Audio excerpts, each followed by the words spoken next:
Hey everyone, it is a video reading roundup this month. I'm not going to cover everything I read this month because I didn't read everything this month. I had a lot of trouble getting into a book. The first couple weeks of the month, I was just so insanely busy and so focused on my own writing that reading somebody else's writing just wasn't doing it for me. I kept starting these books that I thought, wow, these books, they would be so perfect for me. They'd sound like they're right up my alley. And I would get a third of the way through them and I would be so annoyed if the plot wasn't moving along super quickly and I just chuck that damn thing. It's like, I don't know, I just could not focus. But what I could focus on were graphic novels. So, normally I might read just one graphic novel a month. This month I read 3. So, yeah, it was a lot easier just to concentrate on the simple storylines and looking at the pretty pictures and all that. So, the first graphic novel I read was awful. I'm just gonna put it at that. It is probably going to qualify as the worst thing I've read this month, this year, maybe in my lifetime. Okay, I don't know, maybe not that bad, but because I have read the Twilight series, so yeah, it's not probably going to be the worst thing I've ever read in my lifetime. It was a French comic, and it was called Carthago. In English, you would see it as Carthago, but and it was supposed to be about Megalodon. And I'm like, I love Megalodon. Like, I'm seriously obsessed with Megalodon. I think it's hilarious, and I really want to find one, even though I'm not sure if it's real.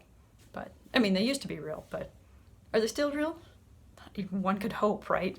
But, so, this book is kind of like this industrial sort of corruption, and the sea explorers trying to find whatever the company wants them to find, and it was just, you never really got to see Megalodon. I think I was a little disappointed about that, but it would just be these long bits of text, and this thing was only 60 pages long, and every other page it was jumping around to a different time point, and it was just awful. I couldn't keep straight of what was going on, and the art was, I mean, it wasn't bad, it was just kind of bland. So it was almost hard to tell the difference between characters going through all these time periods. So I didn't know if it was like the same characters, and especially like they're in their, diving suits. So I can't, it was, let's just say, don't start the series. Unless you really like reading long bits of text. It did improve my French vocabulary as far as, diving terms go, so. But other than that, no, just stay away from it. I'm not even going to show you the cover, because that's how much I hate it. But, sorry, I'm getting really mean here. So, I did finish it though, but, yeah. Anyway, so the next book I read was, hold on, we got to go to the prop department here. And we're probably going to have to deal with some reflection. But it was The Killing Joke. Batman and Joker. I love Batman. And I also love Joker, so I'm trying to see if there's like an interior cover. Oh, yeah, there's a better interior cover, a little bit less reflecty. So, this was great. I already love Batman and Joker, so I was already kind of, swayed in one direction. But I also love Megalodon, so I would have thought I would have loved Carthago, but no. Anyway, I gotta stop thinking about that comic book. I still can't get over how bad it was. So, Killing Joke was amazing. The art was like, bam! It's just like all the expressions on the Joker's face are just incredibly done, and just all these twists and turns, and just his expressions are, I mean, I'm jealous of how great the art is. And so it's kind of like the Joker's origin story, which is not the same as the Joaquin Phoenix Joker origin story, but some slight similarities. And the Joker's really gone over the edge in this one, more than normal.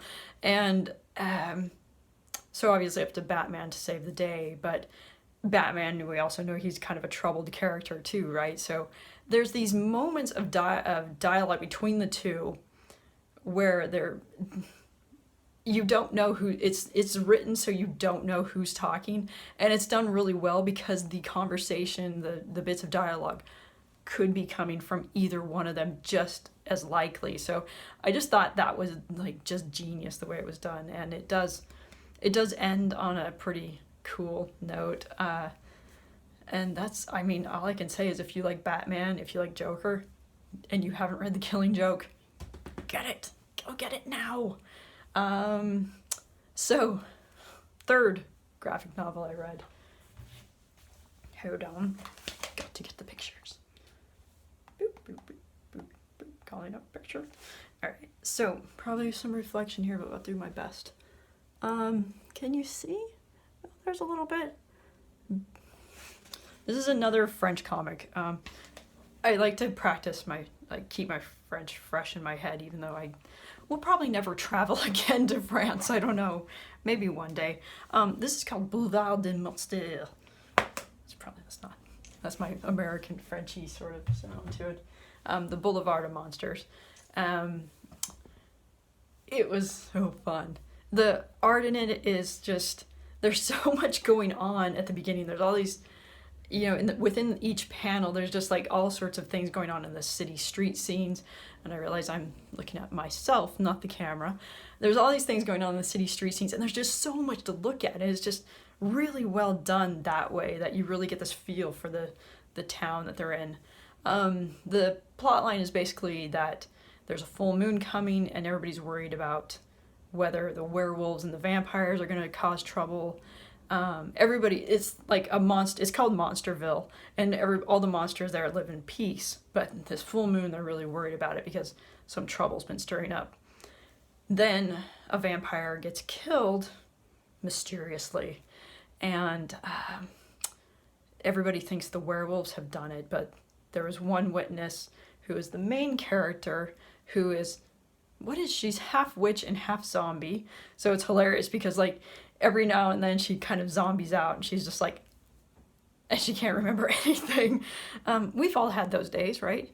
You don't have to be a zombie to do that. So it's kind of up to her to kind of gather a team and sort of sort out the mystery. And like the characters in this are just, they're so cute and they're so funny. And the whole book, it's pretty long. It was like, I think 160, 180 pages. So it was a lot of French. I had to get out the dictionary quite often. But I do now know the French for poop and for bugger. Important words in any French vocab. So if you can find this, it might actually, the original, I don't know if the original is in French or in English, but if you can find it in French or English or whatever your language is, get it. It's so much fun to read, and it really does have a satisfying sort of conclusion. There are a few moments, like maybe a page or two in between things, where it's just kind of feels like fluff and sort of like being politically correct. I don't know, but yeah, overall, great. So the other books I read, not much. I listened to a few audiobooks, and even audiobooks I was having trouble getting through. I was mostly just listening to them as background noise. I don't think there was anything that really stood out that was just irresistible. One sec. This is the other book I read, and let me get back up here. I was so excited when I saw this coming through at the library. It's Ben Aronovich, another Peter Grant book. Well, it's not Peter Grant, it's what Abigail did that summer. And I forget which books it's between, but it's when Peter has to go off to the countryside and he's doing some other stuff. And Abigail has got herself into a little bit of trouble. Abigail, if you don't know the series, is his younger, I think she's his cousin. She's 13. And so it was really fun seeing things through Abigail's point of view. And if you don't know, a lot of the Cassie Black basic story ideas was really inspired by Ben Aronovich's Peter Grant series. So, big fan. So I was really happy to see this, and I just, all the reading problems just went away when I got this book, because I just blazed right through it. Really enjoyed it, and if you haven't started the Peter Grant series, start it, because I really love that series, and I think you would too. So I guess that's it for reading. I'm not going to go over every single book I tried to read. I may need to give those a chance again when my head is more in order. If you want to know why my head wasn't in order, you'll want to check out my writing update for April. And yeah, I'll have a linky dinky, down in the bottom there. Yeah, so this is kind of just a rambling review. I'm not sure if I'm going to stick with doing individual book reviews. We'll see. I just gotta get things organized now that many projects have wrapped up. Yeah, so that's reading for April. The blog post that goes with this will have more of what I read, though. It'll have my pick of the month. It'll have probably all the audiobooks I sort of listened to.